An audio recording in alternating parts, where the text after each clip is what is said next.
Welcome to red TV. నేను మీ తేజ. రెండు తెలుగు రాష్ట్రాల్లో కూడా అఘోరి చాలా సంచలనం సృష్టించింది. అయితే అఘోరి రీసెంట్గా పెళ్లి చేసుకుంది. ఆ పెళ్లి చేసుకున్న అమ్మాయి ఎవరో కాదు, వర్షిని. సో రీసెంట్గా మనం చూస్తున్నాం వాళ్ళిద్దరి వీడియోస్ కూడా, వాళ్ళిద్దరి రొమాన్స్ కూడా అఘోరి కార్లో వాళ్ళిద్దరూ తీసుకున్న క్లిప్స్ అన్ని కూడా బయట పెట్టి ఎంత హల్చల్ చేస్తున్నారు. అయితే వర్షిని రీసెంట్గా ఇంటికి వచ్చింది, మళ్ళీ అఘోరి దగ్గరికి వెళ్ళింది. సో తీసుకొచ్చింది ఎవరో కాదు, భాను మేకల సీనియర్ జర్నలిస్ట్ అయినా. సో ఆయన సహాయంతో వెనక్కి తీసుకొచ్చే ప్రయత్నం చేస్తారు. ఆయన కూడా ఒక కేసు కూడా పెట్టారు అఘోరి పైన మంగళగిరి పోలీస్ స్టేషన్లో. ప్రస్తుతం దీనికి సంబంధించిన డీటెయిల్స్ ప్రస్తుతం మనతో పాటు మాట్లాడడానికి సీనియర్ జర్నలిస్ట్ భాను మేకల ఉన్నారు లైన్లో. ఒకసారి ఆయనతో మాట్లాడే ప్రయత్నం చేద్దాం. భాను గారు నమస్తే అండి. నమస్తే తేజ గారు. నమస్తే అండి. మరి వర్షిని మీరు వెనక్కి తీసుకొచ్చారు, దాని తర్వాత అఘోరి పైన మంగళగిరి పోలీస్ స్టేషన్లో కూడా ఒక కంప్లైంట్ కూడా ఇచ్చారు. అవన్నీ కూడా మరి అఘోరిని అరెస్ట్ చేయడానికి సాధ్యం కాలేదా? 100% అఘోరి గారిని అరెస్ట్ చేస్తారు. అరెస్ట్ చేయకపోతే ఈ జర్నలిజం ఫీల్డే వదిలేస్తా, అందులో డౌటే లేదు. ఇది మీ రెడ్ టీవీ సాక్షిగా చెప్తున్నాను. కుదిరితే మాక్సిమం రేపు లేదంటే ఈ నైట్ కే అఘోరి గారిని అరెస్ట్ చేస్తున్నారు పోలీసులు, నాకున్నటువంటి పూర్తి సమాచారం మేరకు. ఎందుకంటే చాలా మంది తెలంగాణ ఆంధ్ర ప్రజలు అఘోరి గాడు నిజంగానే వీడు అఘోరి అని నమ్మారు, కానీ నేనైతే నమ్మలేదు. ముందు నుండి వీడి యొక్క కదలికలు, వీడి బిహేవియర్ నేను వాచ్ చేస్తూనే ఉన్నాను, గమనిస్తూనే ఉన్నాను. వీడు అఘోరి ముసుగులో ఉన్నటువంటి దొంగోడు, వీడు పరమ బ్లాక్ మెయిలరు అని చెప్పి నాకు ఫస్ట్ నుంచి కూడా వీడి మీద ఒక డౌట్ అనేది ఉంది. అయితే ఈ మధ్య కాలంలో వాడు చేస్తున్నటువంటి బిహేవియర్ నిజంగా వీడు అఘోరి లక్షణాలు లేవు. అఘోరి ముసుగులో ఎందుకు వీడు ఇట్లా చేస్తున్నాడు, రోడ్డు మీద నాన్ సెన్స్ చేస్తున్నాడు, న్యూ సెన్స్ చేస్తున్నాడు, అడ్డొచ్చినటువంటి పోలీస్ వారిని అబ్యూజ్డ్ లాంగ్వేజ్ తో మాట్లాడుతున్నాడు. పోలీస్ వారు అంటే మనకి ప్రజలకి ఎక్కడ చూసినా కూడా దేశంలో కానీ ప్రపంచంలో రక్షక భటుకులు ప్రజలకి. అట్లాంటి ప్రజలకు రక్షక భటులుగా ఉన్నటువంటి పోలీస్ వ్యవస్థనే, పోలీస్ వారిని కూడా నానా అసభ్యకరమైనటువంటి బూతులు తిట్టడం, నన్ను ఎవరు ఏం చేయలేరు అన్నట్టుగా వాడి బిహేవియర్, వాడి బలిపోయిందనేది నేను చూశానండి. ఇప్పుడు అఘోరి వాడు ట్రాన్స్జెండర్, ఇండోర్ లో వాడు సర్టిఫికెట్ ఉంది, ఇండోర్ లో సర్జరీ చేయించుకున్నాడు, ట్రాన్స్జెండర్ గా సర్టిఫికెట్ ఉంది, అది ఇండోర్ లో చేయించుకున్నాడు. తర్వాత వాడి పేరు ఎల్లూరి శ్రీనివాస్, అసలు పేరు వాడి క్యాస్ట్ ఎస్సీ మాదిగ, మంచిర్యాల జిల్లా ఎస్సీ మాదిగ. వాళ్ళ అమ్మగారు వాళ్ళంతా వెరీ పూర్ అండి, చాలా పూరు. వీడు చేసే భోగమేషాలకి పాపం వాళ్ళకేం సంబంధం లేదు. ఎందుకంటే వీడు ఇంటి నుంచి ఎప్పుడో బయటకు వచ్చేసారు కాబట్టి వాళ్ళకేం సంబంధం లేదు. అయినా కూడా వాళ్ళ తల్లిదండ్రులను కూడా ఇప్పుడు మనం తన తల్లిదండ్రులను కూడా తిడతాం కదా, చాలా మంది తిడతారు. బలైవాణ్ణి అన్నారు. ఇప్పుడు వర్షిని తల్లిదండ్రులను ఎలా తిడుతున్నారు, ఏం పెంపకం అమ్మా, ఏం కూతురిని కన్నామని. అట్లాగే వాళ్ళ తల్లిదండ్రులను కూడా ఈ అఘోరి గాడి శ్రీనివాస్ గారి తల్లిదండ్రులను కూడా చాలా మంది తిడుతున్నారు. సరే, ఏదేమైనా కూడా మంగళగిరి పోలీస్ స్టేషన్ లో నేరుగా నేను వెళ్ళి ఒక సోషల్ రెస్పాన్సిబిలిటీగా వాడి మీద కంప్లైంట్ ఇచ్చాను. వాడు గత నెలలోనే, అంటే ఫిబ్రవరి నెలలోనే మోకిలా పోలీస్ స్టేషన్ లో వాడి మీద ఒక ఎఫ్ఐఆర్ అయింది. అది ఎవరికి తెలియదు. సరే, పోలీసు వారు కూడా వీడేందో అఘోరి రూపంలో ఉన్నాడు కదా, మత విద్వేషాలు, గొడవలు జరుగుతాయి అని చెప్పి పోలీసు వారు కూడా పాపం వీడి కదలికలకు వాచ్ చేస్తూ ఉన్నారు. మరి ఎప్పుడైతే వీడు మొదటి భార్య భానుగారు ఒక విషయం అంటే, ఇప్పుడు మోకిలా పోలీస్ స్టేషన్ లో ఎఫ్ఐఆర్ నమోదైంది కదా, అదేంటి అంటే యూని పూజలు చేస్తానంటూ కూడా డబ్బులు గుంజే ప్రయత్నం? అది లేదండి, 100% రాంగ్. అది యోని పూజలు కాదు. ఆ కంప్లైంట్ ఇచ్చిన ఆవిడకి ఫ్యామిలీ ఉన్నారు, హస్బెండ్ ఉన్నారు. వాళ్ళు మంచి సోషల్ కార్యక్రమాలు బాగా చేస్తారు. సోషల్ సర్వీస్, పేదవాళ్ళకి, పూర్ పీపుల్ కి చాలా సర్వీస్ చేస్తారు. ఈ సమాజం బాగు కోసం. అంతేకాకుండా వాళ్ళు తలపెట్టినటువంటి మంచి కార్యాలు, వాళ్ళకి ప్రతి ఒక్కరికి వ్యాపారాలు ఉంటాయి కదండి, ఆ తలపెట్టినటువంటి కార్యక్రమాల్లో ఇవన్నీ మంచిగా జరగటం కోసం వాళ్ళు ఏంటంటే యోని పూజ అయితే కాదండి. యోని పూజ అనేది రాంగ్, మీడియా కొంత రాంగ్ ట్రాక్ లో వెళ్తుంది. వాళ్ళ యొక్క మంచి జరగటం కోసం, ఇప్పుడు మీకు ఇందాక చెప్పే కదా, ఒక పాస్టరు ఇంటికి వచ్చి ప్రేయర్ చేస్తే ఆ భక్తులు కానుకలు ఎట్లా ఇస్తారు? ఒక ముస్లిం ఏదన్నా జరిగితే ముస్లిం మత గురువు దగ్గరికి అంతరాలు కట్టించుకుంటే మనం వెళ్ళి డబ్బులు ఎలా ఇస్తాం? అలాగే ఒక హిందూ బాబా కూడా వచ్చి మనకి పూజలు చేస్తే మనం డబ్బులు కానుకల రూపంలో ఇస్తాం కదా. అలాగా ఆ మహిళ కూడా కోసం వాళ్ళు అనుకున్నటువంటి వ్యాపారాలు మంచిగా డెవలప్ అవడం కోసం పూజలు చేయించుకున్నారు, అంతే. దాన్ని ఏంటంటే కొంత పూర్తి క్లారిటీ తెలియనటువంటి రాంగ్ మీడియా ఏంటంటే యోని పూజ అని చెప్పి మిస్గైడ్ చేస్తున్నారండి. ఇది నాకు తెలిసినటువంటి పూర్తి సమాచారం మేరకు యోని పూజ అయితే కాదండి. వాళ్ళు ఏంటంటే సొసైటీ బాగు కోసం, కొంత అందరూ బాగుండాలన్న దాని మీద, వాళ్ళు తలపెట్టినటువంటి వ్యాపారాలు కూడా మంచిగా అభివృద్ధి చెందాలన్న దాని మీద వాళ్ళు కంప్లైంట్ ఇచ్చారండి. అంటే పూజలు చేయించారు. సో కంప్లైంట్ కూడా ఎందుకు ఇచ్చారు అంటే వాళ్ళు 9,80,000 ఇచ్చింది కాక ఆ 9,80,000 ఇచ్చిన తర్వాత కూడా వీడు వాళ్ళని బ్లాక్మెయిల్ చేయటం మొదలు పెట్టాడండి. ఇంకా డబ్బులు కావాలని చెప్పి. ఇంకా డబ్బులు కావాలని, మీరు డబ్బులు లేకపోతే నా కారులో తల్వార్ ఉంది, తల్వార్ తీసుకొని చంపేస్తాను, పొడి చేస్తాను, రివాల్వర్ తో షూట్ చేస్తానని మహిళకి బ్లాక్మెయిల్ చేస్తుంటే ఆవిడ వాళ్ళ హస్బెండ్ కి ఇచ్చారు. వాళ్ళ హస్బెండ్ కి మొబైల్ ఇస్తే, అమ్మా ఇది కరెక్ట్ కాదు, మేము చాలా నమ్మకంగా మిమ్మల్ని ఇంటికి పిలిపించి పూజలు చేయించాము, అందరూ బాగుండాలన్న దాని మీద మేము పూజలు చేయించాం, మా ఇంట్లో మీకు మంచిగా ఆతిథ్యం ఇచ్చాం, మంచిగా మీకు అన్నం వండి పెట్టాము, చక్కగా మీ మంచి చెడు అన్ని చూసుకున్నాము, మేము చేయాల్సిందంతా చేశాము, 10 లక్షలు కూడా మాకు ఎక్కువే, అది కూడా మేము అప్పు చేసి తీసుకొచ్చి ఇచ్చాము, ఇంకా మీరు ఎక్కువ డబ్బులు అడుగుతుంటే ఇది మాకు కరెక్ట్ అనిపించట్లేదమ్మా, మీరు మీ మానాన మీరు ఉండండి, మేము ఇంకా మీ కాల్స్ కూడా చెయ్యం, మా మానాన మేము ఉంటాము, మీరు డబ్బులు తీసుకున్నారు, మీరు పూజలు వద్దు ఏమొద్దు అని చెప్పారంటండి. చెప్పినా కూడా వీడు వినకుండా తాగేసేసి డ్రింక్ మత్తులో ఆడవారిని ఇష్టం వచ్చినట్టు అబ్యూజ్డ్ లాంగ్వేజ్ అవన్నీ రికార్డ్స్ కూడా ఉన్నాయి వాళ్ళ దగ్గర, భార్యాభర్తలు ఇద్దరి దగ్గర ఉన్నాయి. అసలు అఘోరికి సరిగ్గా మాట్లాడటమే రాదనిపిస్తుంది. అంటే ఇప్పుడు మీరు ఏదైతే చెప్తున్నారో పోలీసు వాళ్ళనే ఇష్టం వచ్చినట్టు అబ్యూజ్డ్ లాంగ్వేజ్ మాట్లాడుతుంటే ఈ మహిళ అంతా చెప్పండి. అవును, ఒక లాభాష్తో మాట్లాడింది. మనం ఇంట్లోకి వెళ్ళి ఒకళ్ళ ఇంటి దగ్గర అన్నం తిన్నాము అంటే గ్రాటిట్యూడ్ ఉండాలి, అరే నాకు అన్నం పెట్టారు వాళ్ళు, వాళ్ళ ఇంట్లో అన్నం తిన్నాను అని. వాళ్ళు ఏదైనా తప్పు చేసినా కూడా మనం బయటికి చెప్పకూడదు. అట్లాంటిది వాళ్ళ దగ్గర డబ్బులు దెబ్బేసేసి వాళ్ళని బ్లాక్మెయిల్ చేసి వాడి ఇంట్లో 2-3 రోజులు ఉండి మంచిగా ఆహారం తిని మంచిగా అక్కడే సేద తీరుకొని ఇదంతా చేస్తే ఈ రోజు ఆవిడ్ని బయటికి లాగే ప్రయత్నం చేస్తున్నాడు. కానీ ఇప్పుడు ఆల్రెడీ ఇప్పుడు 9,80,000 ఇచ్చిన వాళ్ళు యోని పూజలు కాదు, ఏం కాదండి, ఇది మనకు కరెక్ట్ గా ప్రజలకు తెలియపరచాలి. కేవలం ఇప్పుడు నేను ఒక వ్యాపారం చేస్తున్నానండి, ఆ వ్యాపారం సక్సెస్ అవడం, ఇప్పుడు ఒక సినిమా ఉంది, సినిమా మంచిగా సక్సెస్ఫుల్ గా ఆడాలని ఎట్లా అయితే పూజ చేస్తారు స్టార్టింగ్ లో, అవునా కదా, ఎందుకు చేస్తారు, మంచిగా సినిమా ఆడాలి, డబ్బులు రావాలి, ప్రొడ్యూసర్ బాగుండాలి, డైరెక్టర్ బాగుండాలి, సినిమా మంచిగా ఆడాలి, సినిమాకి కష్టపడిన ప్రతి ఒక్కరు బాగుండాలనే కదా పూజలు చేసేది. అలాగా పూజలు చేయించారు తప్ప దీన్ని ఏంటంటే తెలిసి తెలియక కొంత మీడియా వారు యోని పూజలు అని చెప్పి రాంగ్ ట్రాక్ పట్టేస్తున్నారు.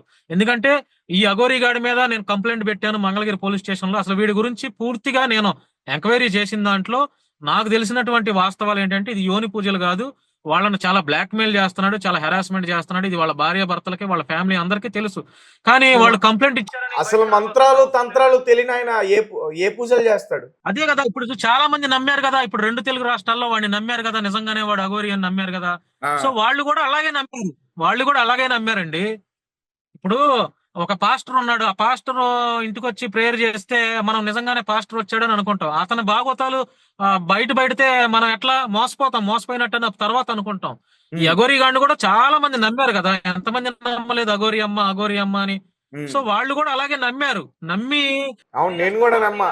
ఈ ముత్యాలమ్మ టెంపుల్ దగ్గర అటాక్ జరిగినప్పుడు అక్కడికి వచ్చి ఆమె పూజలు చేయడం, ఒంటికాల మీద నిలబడి పూజలు చేయడం, దాని తర్వాత మీడియాకి వరుసగా ఇంటర్వ్యూలు ఇవ్వడం, నేను మనిషి శవాన్ని తింటాను అనడం, చాలా అంటే అఘోరి గురించి చాలా బయట రహస్యాలు తెలియదు. అవన్నీ కూడా ఆమె చెప్తుంటే ఏదో ఉంది, వినాలి, తెలుసుకోవాలి అనే ప్రయత్నం చేశారు చాలా మంది. పోలీసు వారు తీసుకెళ్లి బొక్కలో వేస్తే వాడి భాగవతాలు ఇంకా బయటకు వస్తాయండి. పోలీసు వారు ఆ పనిలోనే ఉన్నారు. పోలీసు వారు తీసుకెళ్లి 100% బొక్కలో వేస్తారు, అందులో డౌటే లేదు. ఎందుకంటే వాడి మొబైల్ చెక్ చేస్తే బేభత్సమైన విషయాలు మనకి కనపడతాయి. ఆ మొబైల్ కనుక ఫోన్ తీసుకుంటే వాడి ట్రాన్సాక్షన్స్ ఇదంతా. ఆ 9,80,000 ఇచ్చిన మహిళల మీద ఈ రోజు అబాండాలు వేస్తున్నాడు వాడు, కమిషన్ ఇచ్చాను అది ఇచ్చానని. వాళ్ళకి అంత కర్మ లేదండి. 9 లక్షల రూపాయలు ఇచ్చిన వాళ్ళు కమిషన్ తీసుకుంటారండి పూజలు చేయమని చెప్పండి, తప్పు కదా. వాళ్ళు కమిషన్ ఇచ్చారు, కమిషన్ మిగతా 5 లక్షలు వాళ్ళకి ఇచ్చాను, ఇదంతా రాంగ్ ట్రాక్ పట్టిస్తున్నాడండి వాడు. అంటే ఎలా ఉందంటే క్లియర్ గా అర్థం అవుతుంది, భయపెట్టి నాకు మంత్రాలు వచ్చు, నాకు డబ్బులు ఇవ్వండి, లేదంటే నేను చేతబడి చేస్తా మీ మీద అన్నట్టు భయపెట్టి డబ్బులు గుంచాడు. వాడికి చేతబడి కాదు కదా, వాడికి ఒక్క పూజ కూడా తెలియదు.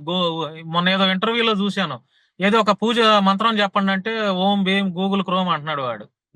ఏమొచ్చాడికి మంత్రాలు చెప్పండి, వాడికి ఏమొచ్చు మంత్రాలు, గూగుల్ క్రోమ్ క్రీమ్ అంటున్నాడు. అదే ఆ మంత్రాలు అక్కడే అర్థం అవ్వట్లా వాడికి మంత్రాలు. ఒకసారి మన ప్రేక్షకులకి అది చూపించే ప్రయత్నం చేస్తాను, ఒక్క నిమిషం.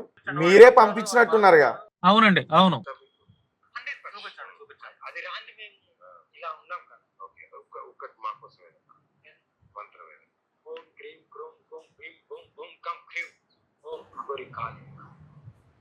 అదండి మంత్రం, అదే ఓం భీం భీం క్రూమ్ అంటున్నాడు, అది మంత్రం అండి.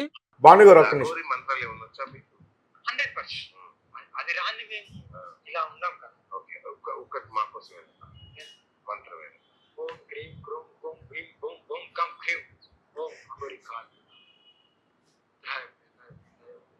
ఏంటండి ఆ మంత్రం? ఓం భీం భీం గూగుల్ క్రోమ్ క్రీం క్రీం అంటున్నాడు. ఏంటండి ఆ మంత్రం అసలు? మంత్రాలు అలా ఉంటాయండి? అది ఎవరికి చెప్పరంట, చాలా రహస్యం అండి అది.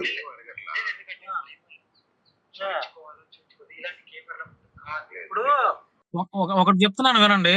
ఒక సార్. పాట ఉంటది ఇప్పుడు గంగా తరంగ రమణీయ జటాకలాపం గౌరీ నిరంతర విభూషిత వామభాగం నారాయణ ప్రియ మదంగ మదాపహారో వారాణసీ పురపతిం భజ విశ్వనాథం.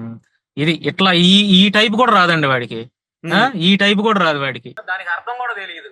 అంటే మామూలుగా సినిమాలో వచ్చే దేవుడి పాటల గురించి కూడా సరిగ్గా తెలియదు అంటారు అఘోరీకి. ఏం తెలియదు వాడికి. ఇప్పుడు నేనున్నానండి, ఆ నారాయణ మంత్రం ఇప్పుడు ఒక పాట పాడాను, ఒక మంత్రం చెప్పాను, దానికి భావం తెలుసు, దానికి మీనింగ్ తెలుసు. వీడిదండి మంత్రం చెప్పమంటే గూగుల్ క్రీమ్ అంటే ఇది ఎంతవరకు కరెక్ట్ అండి? ఇది ప్రజలను పిచ్చోళ్ళని చేసి అయిపోయింది. వాడి కేల్ కథం దుకాణం బంద్. రేపటిలోగా రేపటిలోగా వాడు రిమాండ్ లో ఉంటాడు. అప్పుడు లోపలికి వెళ్తే అంతా అక్కడ కసి కామాందులు ఉంటారు జైల్లో, అప్పుడు తెలుస్తుంది వీడికి. రైట్. ఎందుకంటే ఒకవేళ సార్ అంటే సార్ భాను గారు ఒక డౌట్ వచ్చిందండి, ఒకవేళ అఘోరీని అరెస్ట్ చేస్తే ఏ జైలుకి పంపిస్తారు? అఘోరీని అరెస్ట్ చేస్తే తెలంగాణలోనే చంచలగూడ జైలుకి పంపించొచ్చండి. ఓకే. అంటే ఎందుకంటే తెలంగాణ పోలీసులే ఇప్పుడు వాడి మీద, ఎందుకంటే తెలంగాణ పోలీస్ స్టేషన్ లోనే కాబట్టి, సైబరాబాద్ ఆ పరిధిలోనే కంప్లైంట్ నమోదైంది కాబట్టి, ఫస్ట్ భార్య కూడా అక్కడే కంప్లైంట్ ఇచ్చింది కాబట్టి, అమ్మాయి కూడా అక్కడ శివరుద్ర స్వామి గారు కూడా చాలా గట్టిగా ఫైట్ చేస్తున్నారు. వాళ్ళకి రెడ్ టీవీ సాక్షిగా నేను కూడా ధన్యవాదాలు తెలియజేస్తున్నాను. ఇంకా చాలా మంది హైందవ మత గురువులు కూడా బయటకు రావాలి, వచ్చి ఇట్లాంటి వాడి వల్ల హైందవ సమాజానికి, హైందవ ధర్మానికి కూడా, సనాతన ధర్మానికి చెడ్డ పేరు వస్తుంది. వీడి ఆగడాలు కట్టడి చేసి వీడికి అర్జెంట్ గా గుడ్డలేయాలండి. ఎందుకంటే బట్టలకు తీసుకుని తిరుగుతున్నాడు కాబట్టి గుడ్డలేసి తెప్పాలి వీడిని. ఎందుకంటే ఇది కరెక్ట్ కాదు. అఘోరీ అయితే నిజంగా ఇంత కానీ పెళ్లి చేసుకున్నప్పుడు మాత్రం వస్త్రాలు ధరించారు భానుగారు. మరి పెళ్లి చేసుకునేటప్పుడు వస్త్రాలు నన్ను అడిగితే సూటు బూటు కొట్టించేవాడిని కదండి. నాలాంటి వాడిని అడిగితే ఏంటంటే ఎంత దారుణంగా ఇద్దరు శారీలు కట్టుకొని చీరలు కట్టుకొని పెళ్లి చేసుకోవటం ఏంటండి? వాడేమో చీర కట్టుకున్నాడు, ఈ పిల్ల చీర కట్టుకుంది, ఇద్దరు ఆడవాళ్ళు పెళ్లి చేసుకోవటం ఏంటి? ఏం మెసేజ్ ఇస్తా? ఆ వర్షిణిని చూసి ఆడపిల్లలు, మిగతా ఆడపిల్లలు, చదువుకునే ఆడపిల్లలు ఏం నేర్చుకోవాలి? ఈ అఘోరీ గారిని చూసి ఏం నేర్చుకోవాలండి? అదేమంటే మేము లెస్బియన్స్ అంటున్నారా? తాట తీయాలండి. నాకు గనక దొరికితే ఆ వర్షిని జుట్టు పట్టుకొని కొడతా. అయితే అయింది ఇంకో కేసు. ఏంటండి సార్ వీళ్ళ ఫ్యామిలీ పరిస్థితి ఏంటి? మీరు వాళ్ళతో చాలా సందర్భాల్లో కూడా మాట్లాడినట్టున్నారు కదా. వాళ్ళు ఫ్యామిలీ ఏంటంటే ఇప్పుడు ఎవరైనా సరే గుడ్డిగా నమ్మారండి, ఇంట్లోకి రానిచ్చారు. వాడి బతుకు ఇట్లా తెలిసినప్పుడు వాళ్ళు మాత్రం ఏం చేస్తారు? ఇప్పుడు అఘోరీ మాత అంటే ఎవరికైనా ఇంట్లోకి వచ్చి 2 రోజులు ఉందంటే మాకేదో మంచి జరుగుతుంది అన్న నమ్మకంతోనే రానిస్తారు ఎవడైనా సరే. వీళ్ళ నమ్మకాన్ని, వాళ్ళ పేదరికాన్ని ఆసరా చేసుకుని వీడు వర్షిణిని ట్రాప్ చేశాడండి. ట్రాప్ చేసి ఈ రోజు ఆ తల్లిదండ్రుల్ని రోడ్డెంట పరిగెత్తేలా చేస్తున్నాడు. వాళ్ళ అన్నయ్య, వాళ్ళ తండ్రి పాపం హెల్త్ బాగోదు, వాళ్ళు హైదరాబాద్, విజయవాడ అటు ఇటు తిరిగి ఏంటండి ఆ పిల్ల కనీసం నా తల్లిదండ్రులు ఇంత ఇబ్బంది పడుతున్నారు, మా నాన్నగారికి ఆయనకి హెల్త్ బాగాలేదు, ఆయనకి పెరాలసిస్ వచ్చింది, వాళ్ళు ఇబ్బంది పడుతున్నాడు, కనీసం ఆలోచన చేస్తుందండి అమ్మాయి. అవును, వాళ్ళ వీడియోస్ కూడా చూస్తే చాలా బాధ అనిపిస్తుంది సార్. వాళ్ళ కూతుర్ని వాళ్ళు ఎంతలా మిస్ అవుతున్నారు అనేది. మీడియా ఛానల్లో కూర్చొని ఇష్టం వచ్చినట్టు మాట్లాడుతుంది ఆ అమ్మాయి. అసలు వాడిని ఒక జైల్లో వేయాలి, ఈ పిల్లను కూడా జైల్లో వేయాలి. ఎందుకంటే ధర్మాన్ని తప్పుదో పట్టించింది. నాకు అఘోరీ మాత అమ్మ అమ్మ అని చెప్పి అనింది. వాడేమో నా కూతురు అని. ఇప్పుడు అమ్మ కూతురులు రొమాన్స్ చేసుకుంటారండి? తల్లి కూతుర్లు పెళ్లి చేసుకుంటారండి? తల్లి కూతుర్లు ఈ రకంగా రొమాన్స్ చేసుకుంటాం మేము అంత పబ్లిక్ గా, బహిరంగంగా ఏంటండి ఇదంతా? వీళ్ళు అబద్ధాలు చెప్పినట్టు సమాజాన్ని నమ్మించినట్టు కాదా? హిందూ ధర్మానికి చెడ్డ పేరు తెచ్చినట్టు కాదండి? అర్జెంట్ గా ఇమీడియట్ గా మీలాంటి వారు కూడా ఈ అఘోరీ గాడి గురించి నమ్మొద్దు. అవసరమైతే ఆ పిల్లని ఇంటికి ఎలా కాపాడాలి, ఈ అఘోరీ గాడి బాధితుల్ని ఎలా రక్షించాలి, వాళ్ళకి ఎలా ప్రొటెక్షన్ ఇవ్వాలనేది కూడా నాతో పాటు మీరు కూడా చేయి కలపాలండి. వర్షిణి మొత్తం ఇప్పుడు అఘోరీ మాయలో ఉందని పూర్తిగా అర్థం అవుతుంది కదా సార్. ఇప్పుడు అఘోరీ ఏం చెప్తే అదే చేస్తుంది వర్షిణి. అసలు అఘోరీ గాడిని మాట పడనివ్వట్లేదు ఎవరు కూడా. ఎవరైనా ఒక మాట అంటే కూడా మాట పడనివ్వట్లేదు. ఆ అమ్మాయి ముందుగా మాట్లాడేస్తుంది. అంటే అంత పిచ్చలో ఉంది వాడి పిచ్చలో. ఒక పక్క తల్లిదండ్రులు ఆమె గురించి ఏడుస్తూ ఉంటే అఘోరీతో కలిసి కారులో కూర్చుని చక్కగా పాటలు పాడుకుంటుంది వర్షిణి. పాటలు పాడుకుంటూ రొమాన్స్ చేస్తుంది. ఎంత దరిద్రం అండి! ఆ తల్లిదండ్రులు వాళ్ళు ఎంత బాధపడతారండి. ఆల్రెడీ నిన్న పెళ్లి జరగటం చూసి వాళ్ళ అమ్మకి ఫిట్స్ వచ్చినాయంట. వాళ్ళ అమ్మకి ఫిట్స్ వచ్చి పడిపోయినాయంట, పడిపోయిందంట. మరి ఇంటి దగ్గర ఎవరైనా ఉండారంటే వాళ్ళ కొడుకు హర్ష, వాళ్ళ హస్బెండ్ హైదరాబాద్ వచ్చేసారు. మరి ఆవిడ ఫిట్స్ వచ్చింది, ఇంటి పక్కన వాళ్ళకి ఎవరికి తెలియదు. మరి ఏంటంటే ఆవిడ పరిస్థితి ఏంటి చెప్పండి? తల్లిదండ్రులు ఇద్దరు ఊర్లోనే అక్కడే ఉన్నారు, వాళ్ళ కొడుకు ఈ ఇష్యూకి సంబంధించి అటు ఇటు తిరుగుతున్నాడు. అటు ఇటు తిరుగుతా ఉన్నాడు. కేవలం వర్షిని చాలా దారుణం అండి. ఇటువంటి సమస్య ఏ కన్న తల్లిదండ్రులకి రాకూడదండి. దయచేసి ఆడపిల్లలను కన్నటువంటి తల్లిదండ్రులు కూడా చాలా జాగ్రత్తగా ఉండాలి. ఎందుకంటే మనం ఎంత జాగ్రత్తగా పెంచినా కూడా ఇట్లాంటి ఉన్మాదులు, కసి కామాందులు అఘోరాల రూపంలో, ఇట్లాంటి రూపంలో, ఈ దొంగనా కొడుకుల రూపంలో వస్తున్నారండి. చూడండి, వాడికి మగాళ్ళకు ఉన్నటువంటి ప్రైవేట్ పార్ట్ లేదు. అయినా కూడా వాడు ఆడవాళ్ళని ఇప్పుడు 2 బాధితుల్ని ఎట్లా చేశాడండి. వాడికి నిజంగా మగాళ్ళకు ఉన్నటువంటి ఆ ప్రైవేట్ పార్టీ ఉంటే ఊరికి ఒక అమ్మాయిని, జిల్లాకు ఒక అమ్మాయిని మానభంగాలు చేసి చిన్నపిల్లల మీద కూడా అత్యాచారాలు చేసేవాడండి. రైట్. ఓకే భాను గారు, thank you so much. Thank you అండి. Thank you. సో గైస్, చూసారు కదా, అఘోరీతో చాలా డేంజర్ అని చెప్తున్నారు సీనియర్ జర్నలిస్ట్ భాను మేక్లా గారు. ఎందుకంటే వర్షిణిని వలలో వేసుకుని వర్షిణి జీవితాన్ని పాడు చేశారు. దానికి సంబంధించి మంగళగిరిలో కూడా నేను కంప్లైంట్ ఇచ్చాను. దాని తర్వాత వర్షిణిని కూడా వెనక్కి తీసుకొచ్చా. మరి ఏం మాయ చేసిందో, ఏం మంత్రం వేసిందో తెలీదు. మళ్ళీ వర్షిణిని వెనక్కి తీసుకెళ్ళిపోయి ఇక పెళ్లి చేసేసుకుంది అంటూ కూడా ఆయన చాలా విషయాలు అయితే చెప్పడం జరిగింది. మరి అఘోరిని పోలీసులు